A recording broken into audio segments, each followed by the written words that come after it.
Bonjour à tous, bienvenue pour la tactique du jour sur échec et pédagogie. Bonjour Romu. Bonjour Laurent, bonjour à tous. Aujourd'hui, une partie jouée à Groningen en 1993 entre les grands maîtres Alterman et Tchernin. Le trait est au noir. Comme d'habitude, on vous invite à mettre en pause la vidéo et à chercher par vous-même ce que le grand maître Tchernin a trouvé pour gagner cette partie.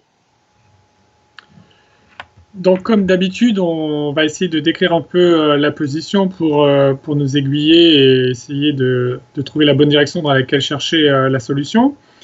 On voit tout d'abord que les deux rois sont relativement exposés. Le roi blanc, bien sûr, est en E1, donc au centre de l'échiquier. On voit que la dame noire est assez proche de lui. La tour D8 également peut avoir son mot à dire avec cette dame sur la colonne D. Le fou en D5 rôde aussi, et bien évidemment la tour G8 qui est placée sur la colonne ouverte peut viser éventuellement la case G1 si le cavalier E2 disparaît. Donc le roi en E1 est quand même sous les feux des pièces noires. Mais le roi noir est lui aussi relativement ouvert, puisqu'il n'y a aucun pion devant lui pour le protéger.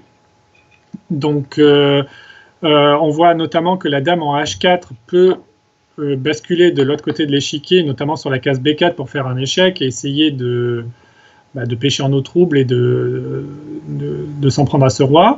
Le fou en C5 est également bien placé pour éventuellement attaquer le roi. Et même la tour en C1 peut aussi participer si le fou venait à bouger. Donc les noirs ont une qualité de plus contre deux pions, mais les deux rois sont extrêmement exposés, et donc ce qui rend la valeur de chaque coup bien plus importante, puisqu'on marche un peu sur un fil, et il faut faire un peu attention, même beaucoup. Donc ici, le bon coup qu'il fallait avoir vu, c'est le coup fou C4. Alors ça peut quelle est l'idée de ce fou C4? On voit que tu menaces mat. Discrètement, mais de notre côté, ton fou est en prise 2 fois et attaqué une seule fois. Donc on peut comprendre quand même par rapport à ce que tu nous as décrit que ça te permet d'éviter le coup de dame B4 échec qui était la menace des blancs. Mais qu'est-ce qui se passe si on accepte le fou? Par exemple, si on prend avec la tour.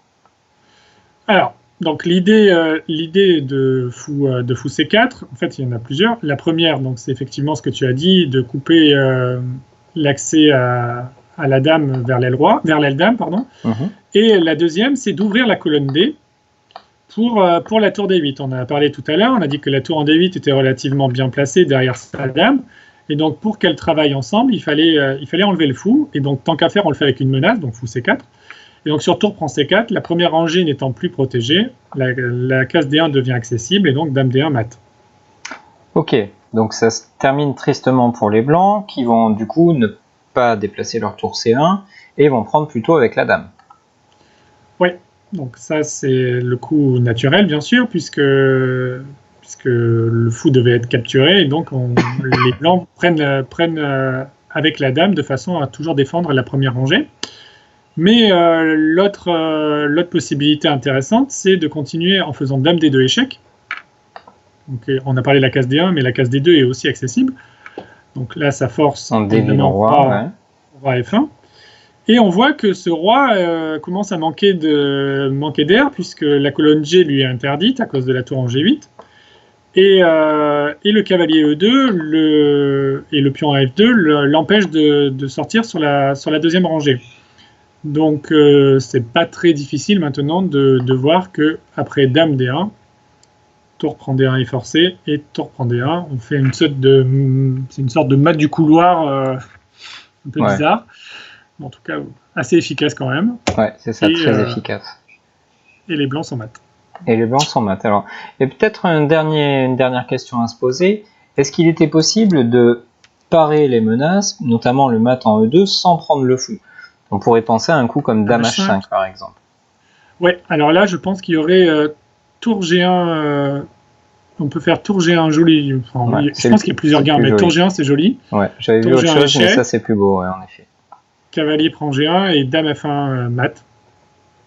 Donc on voit que c'est l'effet miroir, j'ai envie de dire. C'est tout à l'heure, il a essayé de partir sur la colonne F et il était coincé par la tour en G8. Et là, c'est plutôt l'inverse, c'est la tour en D8 qui interdit la fuite du roi blanc. Ouais. Bon, moi qui suis beaucoup plus matérialiste que toi, j'avais pensé à dame D2 pour faire mat avec dame prend C1 et le cavalier est cloué. Mais bon, on voit, toi tu... C'est joli aussi. Toi tu investis et moi je préfère garder, mes pièces. Ok. Bon, maintenant vous savez lequel de nous deux est le plus radin. On espère que vous avez liké cette vidéo. N'hésitez pas à le faire en ajoutant un petit pouce en dessous de la vidéo. Ça aide beaucoup notre chaîne. Ça nous aide aussi à savoir si vous appréciez notre travail. N'hésitez pas à commenter comme d'habitude. Et on vous dit à demain pour la prochaine vidéo. Au revoir, à demain.